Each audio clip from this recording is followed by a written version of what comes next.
아르헨티나와 칠레는 같이 국경이 붙어 있습니다.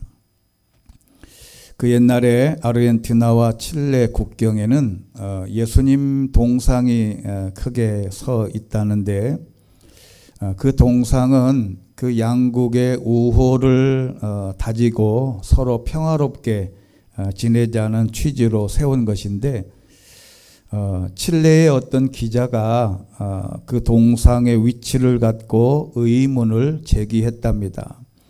어째서 예수님이 칠레를 향해는 등을 돌리고 계십니까?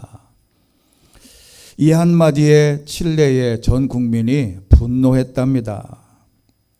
칠레 국민들은 아르헨티나를 향해서 감정이 격해지고 상기가 돼서 극우파들은 전쟁을 벌여야 된다, 이렇게까지 했답니다.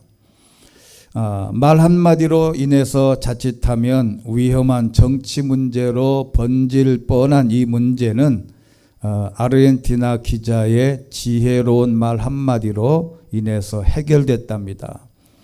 그는 칠레의 한 신문에 다음과 같은 글을 썼습니다.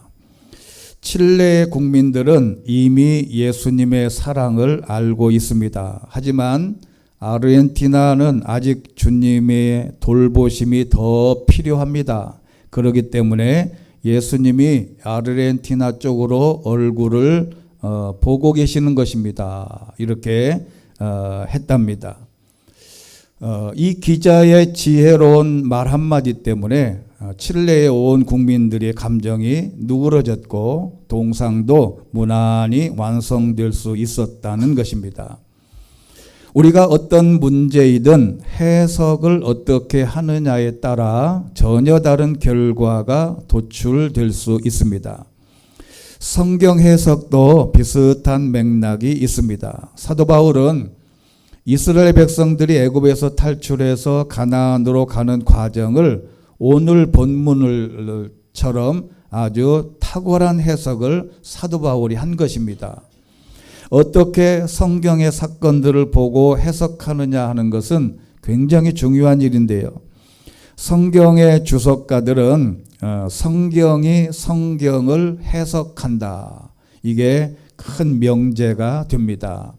성경이 성경을 해석하게 하는 것, 성경을 내 마음대로 해석이 하는 게 아니라 성경은 성경이 해석하도록 하는 원칙이 있는데, 출애굽 사건을 사도 바울은 오늘 본문으로 이렇게 해석했습니다.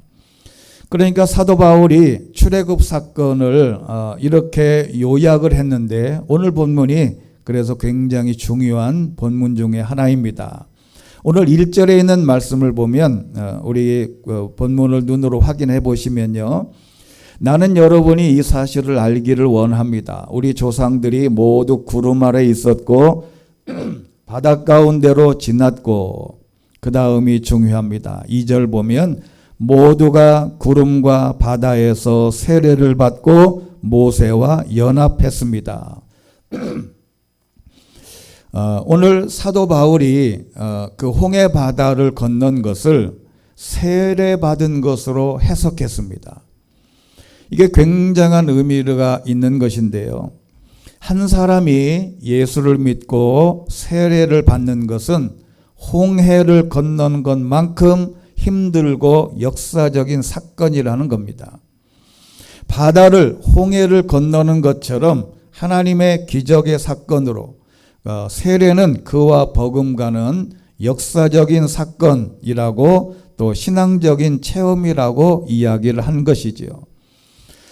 이스라엘 백성들이 홍해를 건너는 것이 아무런 의미가 없는 게 아니고, 그 홍해를 건넌다는 것은 세례받은 것이다. 그 다음에 두 번째는 3절 보면 그들은 모두 신령한 음식을 먹었다. 여기 영문 성경에는 스피리추얼 푸드라고 돼 있어요. 광야에서 신령한 음식을 먹었는데, 그게 뭐냐면 하나님이 주신 만나를, 하나님의 말씀으로 상징되는 만나를 함께 먹었다. 이게 스피리추얼 푸드입니다. 같은 음식을 먹는 것이 아주 중요한데, 이스라엘 백성들이 40년 동안 만나를 먹은 것은 신령한, 즉 하늘로부터 내려오는, 즉 하나님의 말씀하고도 같은 의미가 됩니다. 그리고 네 번째 4절을 보면 모두 신령한 물을 마셨다는 겁니다. 그들은 자기들과 동행한 신령한 반석에서 나는 것을 마셨는데 그 반석은 그리스도가 되셨다. 제일 중요한 것은 반석으로부터 물이 나오는데 이스라엘 백성들이 엘림이나 이런 오아시스를 만나기 전에는 물이 없을 때 항상 반석에서 나오는 물을 마셨는데 그 생명수의 반석에서 나오는 물은 먼 훗날에 구원의 역사를 이루신 예수님이셨다고 사도 바울이 고백을 하게 되는 것입니다.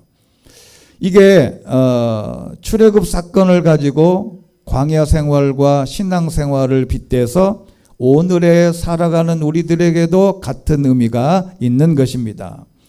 그런데 5절 보면 하나님께서 그들 대부분을 기뻐하지 않으셨으므로 그들은 광야에서 멸망당하고 말았다는 겁니다. 자, 같이 세례를 받고 광야 생활하고 교회 생활하고 신앙 생활을 했음에도 불구하고 가나안 땅에 들어가지 못할 수도 있다는 경고입니다. 같이 바다를 건너고 세례를 받고 신령한 음식을 먹고 신령한 만나를 먹고 신령한 물을 마셨음에도 불구하고 하나님께서 기뻐하지 않으셔서 모두가 멸망당했다라고 사도 바울이 해석한 겁니다.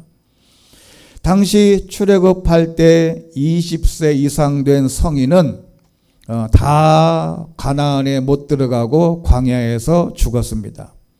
들어간 사람은 누구냐면 여호수아와 갈렙과 제사장 그룹만 이 가나안 땅에 들어갔지요. 그 유명한 그 훌륭한 모세도 가나안 땅에 못 들어갔습니다. 그 못 들어가게 된 이유가 오늘 6절에 있는 말씀 보면 이렇게 설명합니다. 이런 일들은 이렇게 광야에 들어가지 못하고 광야에서 생활했던 일들은 그들처럼 우리도 악을 즐기는 자가 되지 않게 하려고 우리에게 본보기가 된 것이다. 여기 본보기는 지난번 성경에는 거울로 해석을 했습니다. 이렇게 된 것은 우리에게 신앙의 후손들에게 본보기가 되게 하기 위한 것이다. 본보기라는 말은 이전 성경에서는 거울이라는 말인데 바로 모범이라는 뜻이에요. 샘플이라는 뜻입니다. 우리에게 본보기, 거울, 이 사건을 보고 신앙의 후손들이 잘 배우게 하려는 목적인데 그 예를 다음과 같은 4가지 때문에 힘들었던 광야 생활을 설명합니다. 7절에 있는 말씀 보면 우상 숭배하지 마라.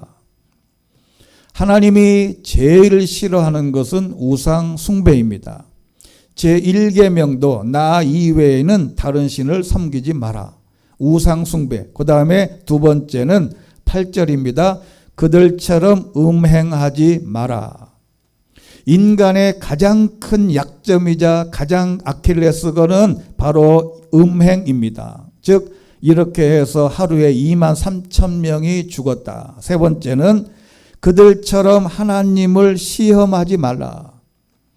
뱀에게 물려 죽은 것을 기억해서 하나님을 시험하지 마라. 하나님을 시험하지 말라는 말은 아주 중요한 말인데 하나님의 말씀을 실천하고 되나 안 되나 실험해 보지 마라. 그 다음에 네 번째는 10절입니다. 그들처럼 원망하지 마라. 이렇게 4가지 우상 숭배하지 마라, 음행하지 마라, 하나님을 시험하지 마라, 원망하지 마라. 요 4가지 때문에 이스라엘 백성들은 광야에서 죽은 사람이 있다는 것을 경고하고 왜 이런 말을 하냐? 11절에 있는 말씀입니다. 그들에게 일어난 이런 일들은 본보기로서 말세를 만난 우리를 위해 경고로 기록된 것이다. 이 출애굽 사건, 광야 생활을 통해 보여준 것은 본보기로 삼아서 말세를 만난 우리를 경고하기 위한 하나님의 말씀이라는 거예요. 그래서 12절 그 유명한 본문입니다. 그러므로 선줄로 생각하는 사람은 넘어지지 않도록 조심해라. 이렇게 결론을 맺습니다. 선줄로 생각하는 사람은 넘어지지 않게 하시기 위한 방법이라고 사도 바울이 해석한 것인데, 자, 그러면 이렇게 망하지 않기 위해 광야 생활을 어떻게 해야 되는지 오늘에 있는 말씀을 분석을 해보고 또 한번 의미를 되새겨 보겠습니다. 지지난주에 제가 문자로 스티브 도나휴라고 하는 사람이 사막을 건너는 6가지 방법이라는 책을 소개한 적이 있습니다. 사막을 건너는 6가지 방법을 제가 이 책을 읽고 오늘의 출애굽 사건과 연결해서 이 말씀을 준비를 했습니다. 사람이 광야를, 인생 사막을 건널 때 사도 바울이 언급한 대로 우상숭배, 음행, 하나님을 시험 원망하지 않는 것, 이런 것과 싸워서 이겨야 하는데, 이게 이길 수 있는 방법이 6가지가 있습니다. 이 사막을 건너는 6가지 방법이라는 책은 젊은 그 청년들이 차 2대로 프랑스에서 출발해서 이 아프리카로 가서 사하라 사막을 통과해서 저 밑에 있는 바닷가까지 가는 여정을 쭉 설명한 내용입니다. 사하라 사막은 전 세계에서 가장 크고요. 이 사하라 사막은 미국 땅만큼 크고 넓은 사막입니다. 이 차를 타고 횡단하면서 경험한 것이 인생을 설명한 탁월한 책인데, 제가 예전에 이 책을 읽었다가 설교를 준비하면서 예전에 읽은 것을 다시 정독해 봤습니다. 이 책과 비교해서 광야 생활, 즉 우리가 현재 신앙생활하고 있는 인생의 사막을 건너는 방법 6가지입니다. 첫째는 지도를 따라가지 말고 나침판을 따라가라. 광야 사막에서 가장 중요한 것이 방향입니다. 어느 방향으로 갈 것인가가 제일 중요한데, 이 사막에는 산이 없어요. 물론 건물도 없습니다. 모래산이라고 불리는 언덕이 있어도 1시간 후면 없어지는 신기루와 같아요. 반드시 방향을 모릅니다. 가장 필요한 것이 사막에서는 나침판인데, 때로는 길을 잃고 방황을 해봐야 진정한 방향 감각을 얻을 수도 있습니다만은, 문제는 뭐냐면 이 지도가 없는 곳에서는 앞으로 한 걸음도 나갈 수 없다는 것이죠. 그런 차원에서 신앙인의 나침판은 하나님의 말씀입니다. 우리는 인생이라는 길은 눈에 보이지 않는 허공과 같아요. 이때 필요한 것, 기준이 바로 하나님의 말씀이 됩니다. 하나님의 말씀이 나침판이 되는 거예요. 그것을 성경에서 이렇게 말씀하고 있습니다. 주보에 있는 성경 구절, 첫 번째 성경 구절을 보면 시편 119편 105절인데, 주의 말씀은 내 발의 등불이요 내 길의 빛이다. 세례 요한이, 사도 요한이 말한 것처럼 세상은 어두움밖에 없어요. 그래서 어둠 속에서 길을 찾아가려면 빛이 있어야 되는데, 바로 이 말씀이 내 발의 등불이 되고 내 길의 빛이 된다는 것입니다. 세상은 방향을 몰라요. 모든 것이 다 사막이라 이정표가 없습니다. 길 안내문도 없어요. 설명할 교과서도 없습니다. 도로에 나가면 안내판이 있지만 삶에는 이정표가 없습니다. 이 세상길에서 광야길을 가려면 반드시 하나님의 말씀이 기준이 되고 길이 있어야 되는 줄로 믿습니다. 그리고 누군가가 안내를 하면 제일 좋아요. 베드로전서 2장 25절 두 번째 성경 구절 보면 여러분이 전에는 길을 잃은 양과 같았으나 이제는 여러분 영혼의 목자가 되시며 감독자 되신 분에게로 돌아왔습니다. 길이 잃은 양과 같아요. 목자가 없으면 도저히 빠져나올 길이 없습니다. 그래서 사막에서는 나침판이 필요하듯이 인생길에서 가장 중요한 것은 하나님의 말씀이라는 것을 기억해야 합니다. 두 번째는 오아시스를 만날 때마다 쉬어가라. 세상을 살다 보면요, 사막만 있는 게 아닙니다. 오아시스를 만나게 됩니다. 그 사하라 사막 안에는 오아시스가 있는데 그 1000년 전에 그 사하라 사막 한가운데 어떤 부족이 들어가서 거기에 성을 쌓고 거기에서 이루는 1000년이 넘는 사막 안에 오아시스 천국이 있습니다. 그런데 문제는 열심히 일하는 것도 중요하지만 쉬는 것도 중요하다. 한국 사람들은 잘 쉬지 못한다고들 합니다. 열심히 일을 하는데 쉬는 방법을 몰라요. 예전에는 쉰다는 것 자체를 죄악시했습니다. 그런데 지금은 많이 다르지요.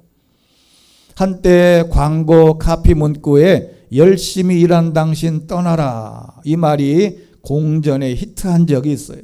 많은 일에 지친 사람들이 열심히 일한 당신 떠나라, 이 말에 용기를 얻어서 여행도 하고 자기의 삶을 잘 보듬었던 적이 있습니다. 이스라엘 백성들도 광야에서 오아시스를 만났습니다. 출애굽기 15장 27절 세 번째 성경 구절입니다. 그 후에 이스라엘은 엘림으로 갔습니다. 그곳에서는 12개의 샘과 종려나무 70그루가 있었습니다. 이스라엘은 그곳 물 가까이에 진을 쳤습니다. 자, 여러분, 이스라엘 백성들이 광야에서 40년을 살면서 그냥 사막에, 생사막에 있는 게 아니고 이런 오아시스를, 기가 막힌 오아시스를 만났어요. 종려나무가 70그루가 있고 물샘이 12에서 펑펑 물이 솟아나는 오아시스를 만나게 되는데 문제는 그 앞에 있는 게 문제예요. 여러분, 그 앞에 장면을 보면요, 마실 물이 없어서 이 마라에 이르렀는데 마라에 가보니까 물이 썼어요. 그래서 써서 이 물을 못 마십니다. 그래서 거기에 어떤 가지를 던졌더니 그 물이 달아서 마셨는데 중요한 것이 여기에 있습니다. 이 오아시스가 바로 곁에 있는데 얼마 안 가면 한 10km 밖에 오아시스가 있는데 그 전에 이스라엘 백성들은 물이 쓰다고 물이 없다고 원망했다는 거예요. 중요한 것입니다. 오아시스는 그래서 하나님이 주시는 축복과 은혜의 경험입니다. 문제는 오아시스를 만나거든 철저하게 감사하고 누림의 은혜를 가져야 합니다. 누리지 못하면 새로운 힘이 나타나지 않습니다. 우리는 언제든지 하나님이 주시는 오아시스와 같은 이런 쉼의 은혜를 주신다면 마음껏 누리고 감사해야 됩니다. 그런데 진짜 쉼은 언제 오느냐? 다섯 번째 성경 구절입니다. 마태복음 11장 28절 수고하고 무거운 짐을 진 모든 사람은 다 내게로 와라. 내가 너희를 쉬게 할 것이다. 세상 사람들은 오아시스가 술과 마약이 됩니다. 도박이 될 수도 있습니다. 돈이 될 수도 있어요.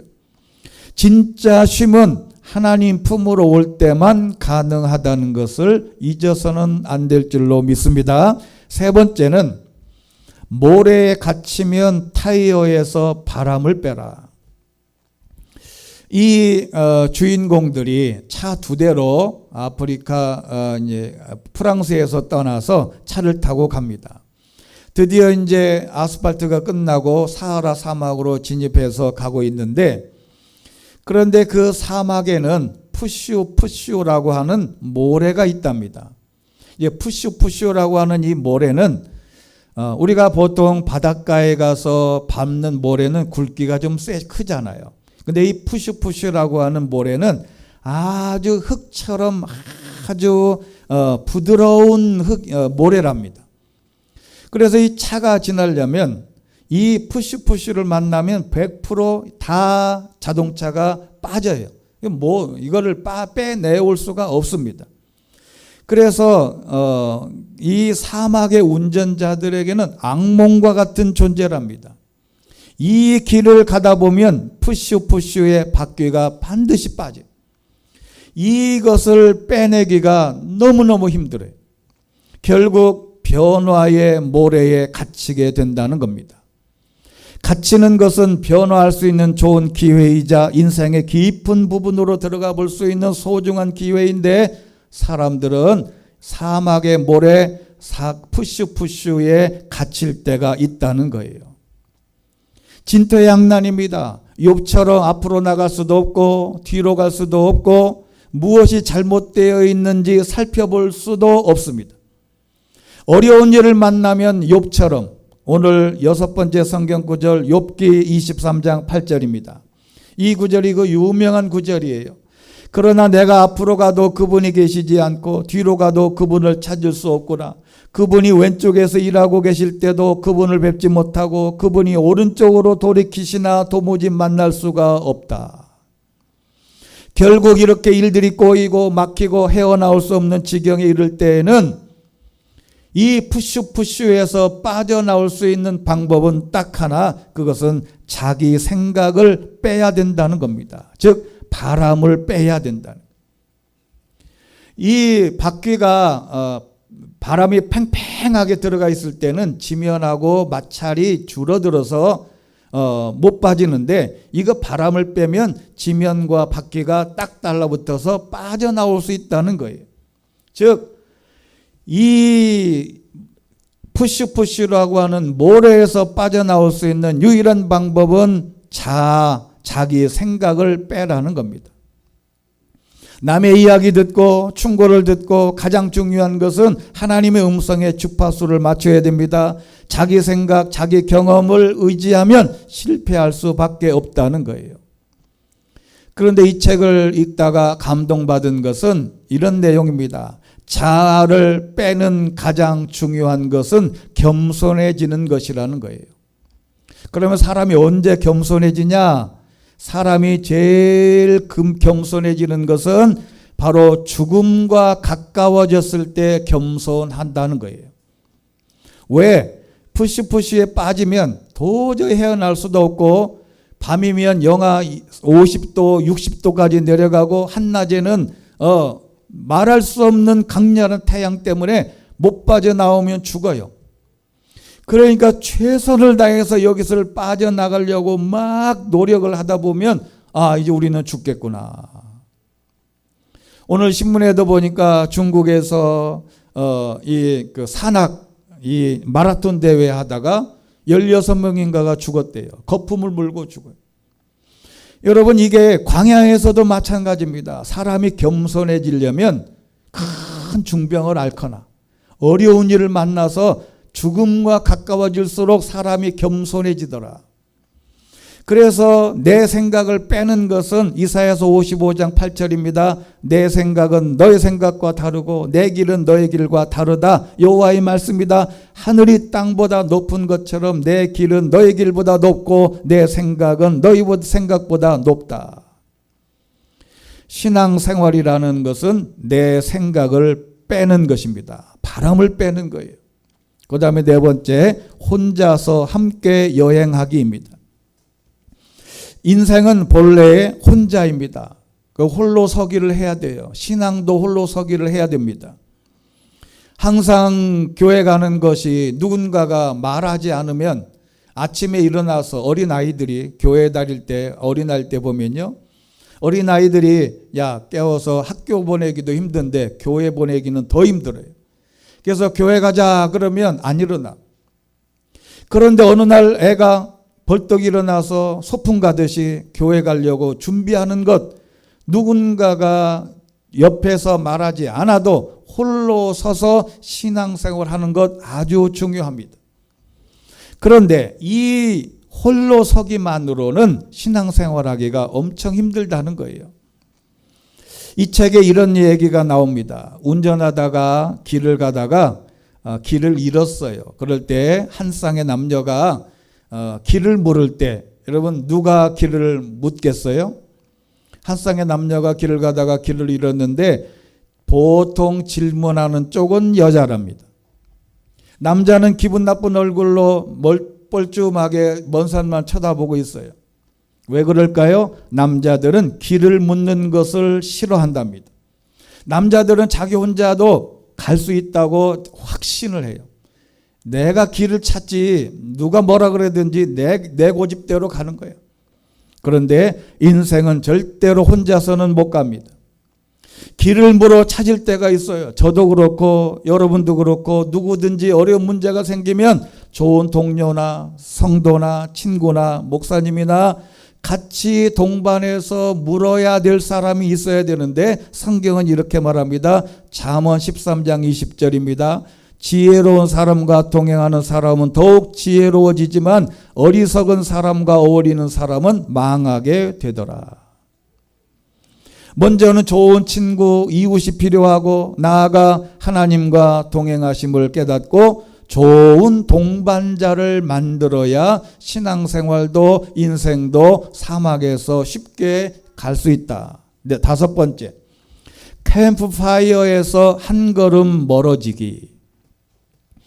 이 책을 보면 사하라 사막에는 투아레그족이라고 하는 이 족이 살고 있는데 이 사람들은 자기 영역을 침범할까 봐 잘못하면 이 사람들이 칼을 들고 와서 그 옆을 지나는 모든 일행들을 다 죽인답니다. 자기들의 터전이 위협당할까 봐 항상 그들은 칼을 들고 전쟁 준비를 하고 있다가 이들이 유목민들인데 아주 무서운 존재들이에요. 자기 영역을 침범했다고 때로는 죽이고 살인하는 것이 다반사입니다. 가다가 이렇게 만나게 되는데 역시 이스라엘 백성들이 살았던 광야 사막은 밤이 무서워요. 동물들도 있고 뱀도 있고 물론 사람들은 없지만 그때 불을 피우고 한가하게 한기를 달래고 거기서 쉬는 게 캠프파이어예요. 그런데 이것을 어떻게 해석을 해야 되냐면 현실의 삶에 안주하다 보면 발전이 없다는 겁니다. 캠프파이어가 거기 좋다고 그 불만 켜고 거기 옆에 있으면 그 불을 보고 투아레그족이 쫓아와 가지고 죽이는 거예요. 그래서 누군가가 옆에서 투아레그족이 막 올 것 같으면 저쪽에서 불빛이 보이면 얼른 자기들의 캠프파이어 불을 다 꺼버리는 거예요. 이 말은 무슨 말이냐면 현실의 삶에 안주하다 보면 발전이 없습니다. 오늘 성경에 있는 말씀이 이 말씀이에요. 선줄로 생각하는 사람은 넘어질까 조심해라. 은혜의 장에서 매너리즘에 빠지면 안 됩니다. 현실에 안주하면 안 돼요. 계속 뭔가 도전하고 새로운 것을 시작하고 배워야 되는 거죠. 신앙생활도 마찬가지입니다.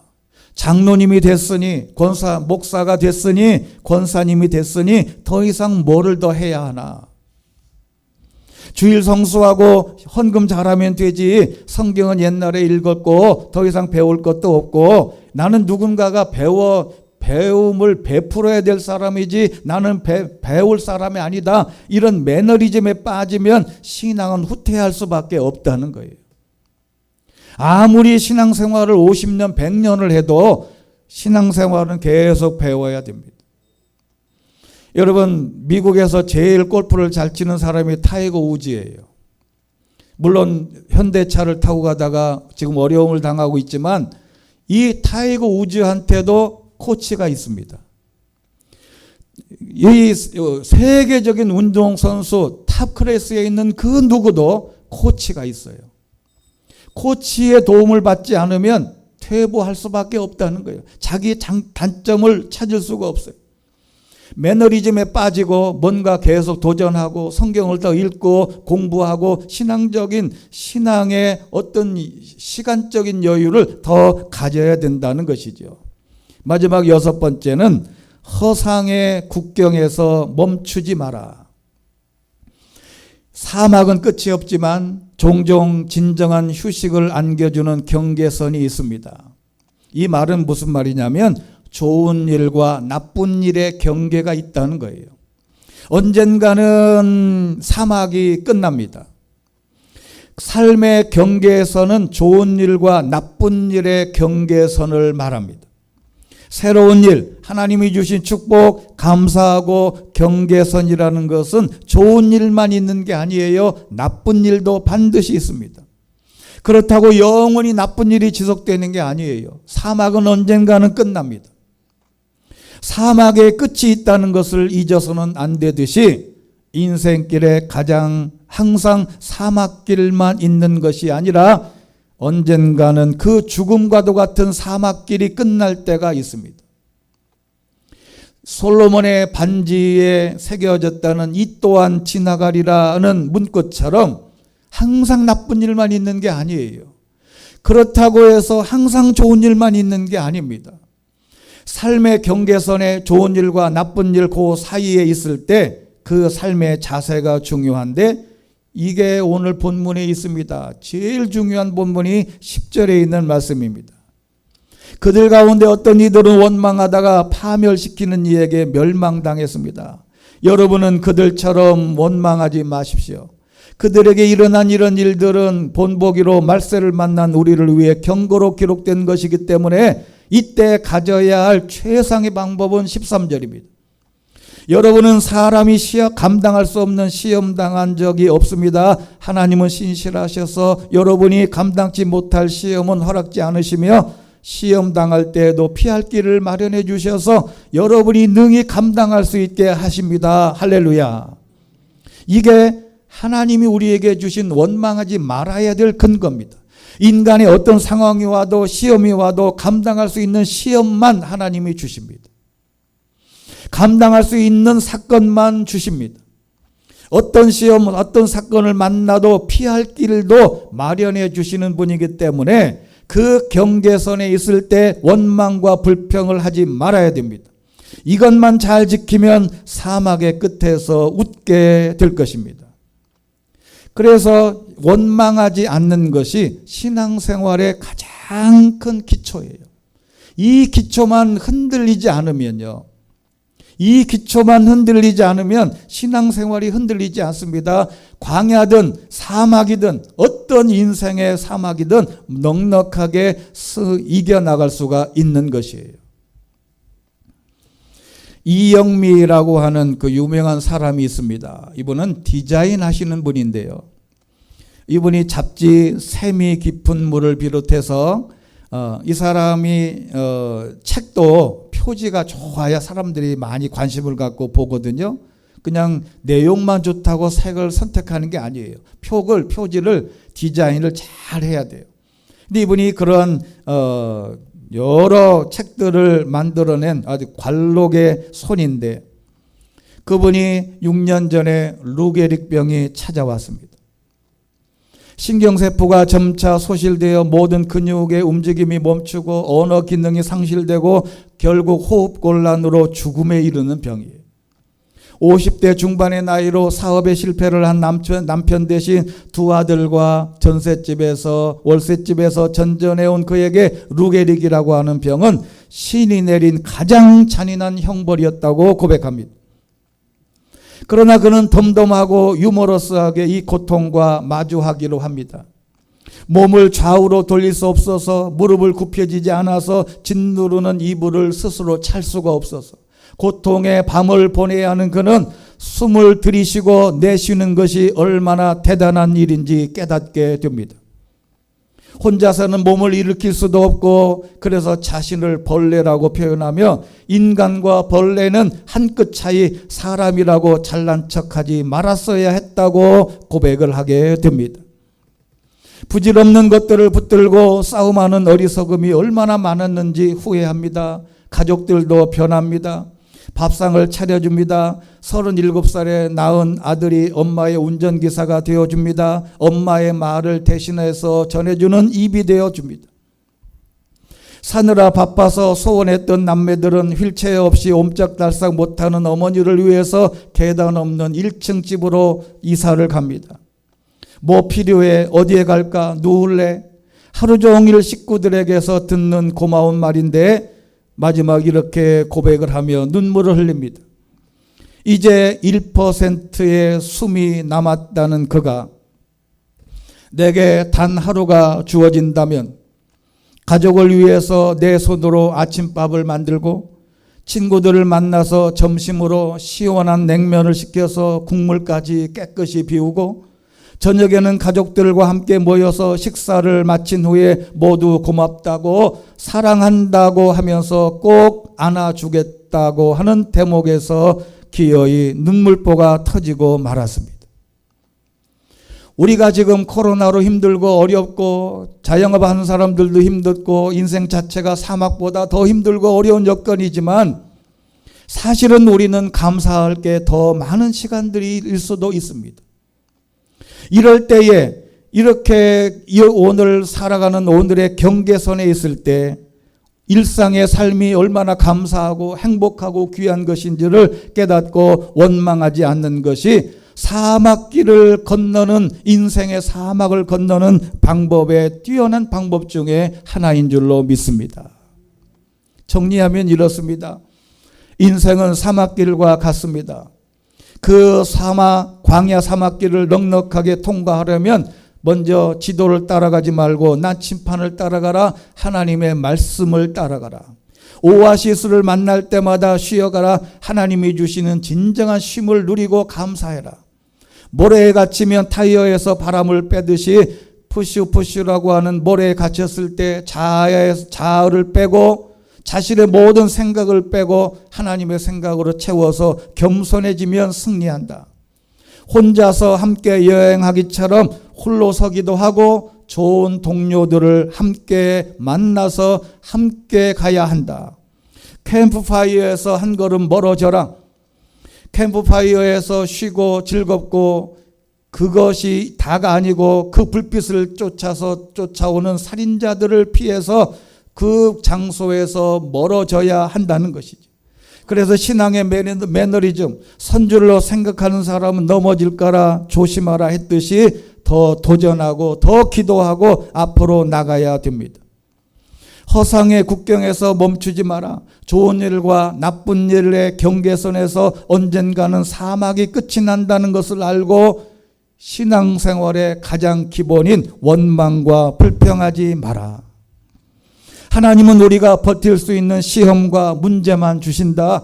그리고 감당할 수 있는 넉넉한 힘도 주시고 피할 길도 주신다. 광야 사막길에서 하나님의 말씀으로 원망과 불평의 기초를 잘 쌓아서 하나님이 주신 즉 광야 사막길에서 내 인생의 사막길에서 인생길에서 넉넉하게 승리할 수 있는 저와 여러분 되시기를 주의 이름으로 축원합니다. 전능하시고 자비로우신 아버지 하나님, 우리가 이 땅에서 살아가는 삶의 현장에서 인생길은 마치 광야 같고 마치 사막 같은 이 인생길에서 이스라엘 백성들이 광야에서 40년을 버티고 믿음의 길에서 하나님의 도움으로 가나안에 입성했듯이 우리도 인생의 사막길, 광야 같은 사막 인생길에서 하나님이 주신 이 말씀으로 승리하게 하시고 하나님의 말씀으로 승리할 뿐만 아니라 하나님께 영광 돌리며 우리 생애에 하나님이 주신 복과 은혜를 누릴 수 있는 모두가 될 수 있도록 은혜 내려 주시옵소서. 예수 그리스도 이름으로 기도하옵나이다. 아멘.